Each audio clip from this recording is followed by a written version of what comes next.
جیسا کہ پریشانیوں اور مصیبتوں سے بچے رہنے کا ایک ہی ذریعہ ہے کہ ہم رحمت للعالمین صلی اللہ علیہ وآلہ وسلم کی مبارک قدموں کے قریب ہو جائیں، اور قرب کا ذریعہ ہے درود پاک کی کثرت، اور محبت رسول اللہ صلی اللہ علیہ وسلم اور درود پاک کا آپس میں بہت ہی گہرا تعلق ہے۔ چنانچہ رسول اللہ صلی اللہ علیہ وسلم نے فرمایا، لوگوں میں سے میرے زیادہ قریب وہ ہے جو مجھ پر درود پاک کی کثرت کرے۔ تو میرے عزیز بھائی، درود پاک کے بے شمار اور ان گنت فوائد ہیں، اور یہ سارے کے سارے فوائد بلا شک و شبہ تجھے بھی حاصل ہوں گے، مگر تو ان کا بن کر تو دیکھ۔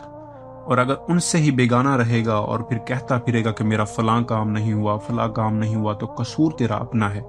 آفتاب تو پوری آب و تاب کے ساتھ طلوع ہو چکا ہے اور پورے جہان کے لیے بلکہ سب جہانوں کے لیے فیض رساں ہے، لیکن اگر کوئی اندھا کہتا پھرے کہ آفتاب نہیں ہے، سورج نہیں ہے، تو قصور اس کے اپنے اندھے پن کا ہے، نہ کہ آفتاب کا۔ آفتاب کی فیض رسانی میں کوئی کمی نہیں۔ اے میرے عزیز، ان کا دامن پکڑ لے اور ان کو اپنے دل میں جگا دے۔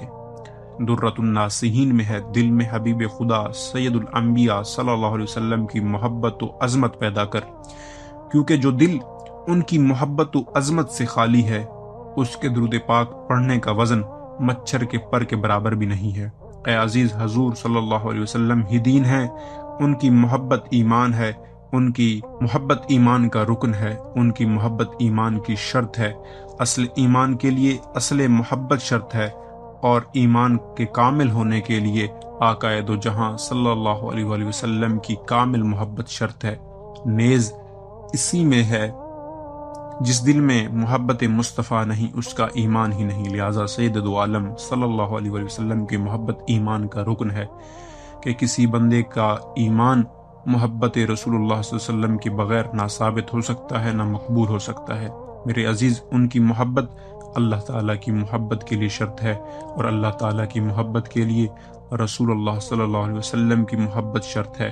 لہذا جو شخص نبی اکرم نور مجسم شفیع اعظم صلی اللہ علیہ وسلم کی محبت کے بغیر اللہ کی محبت کا دعویٰ کرے، وہ جھوٹا ہے اور دربار الہی سے مردود ہے۔ گویا کہ ایک مسلمان نے یوں کہہ دیا کہ مجھے تو اللہ کے رسول سے ایمان کی طرف رہنمائی ملی ہے، مگر باقی ایمان کا نور وہ اللہ کی طرف سے ہے، نبی کی طرف سے ایمان کا نور نہیں ہے۔ یہ سن کر اللہ کے ایک ولی نے فرمایا، ارے کیا کہتا ہے کہ اگر ہم وہ نور جو کہ نبی اکرم نور مجسم صلی اللہ علیہ وسلم سے تمہیں پہنچ رہا ہے وہ کاٹ دیں، اور تیرے پاس وہ ہدایت وہ رہنمائی بچ جائے جس کا تو تذکرہ کرتا ہے، جس کا تو ذکر کرتا ہے، کیا تجھے یہ منظور ہے؟ اس نے کہا، مجھے منظور ہے۔ اتنا کہنا تھا کہ وہ بد نصیب شخص سلیب ہو گیا، اور سلیب کے سامنے سجدہ ریز ہو گیا، کفر پر ہی مر گیا۔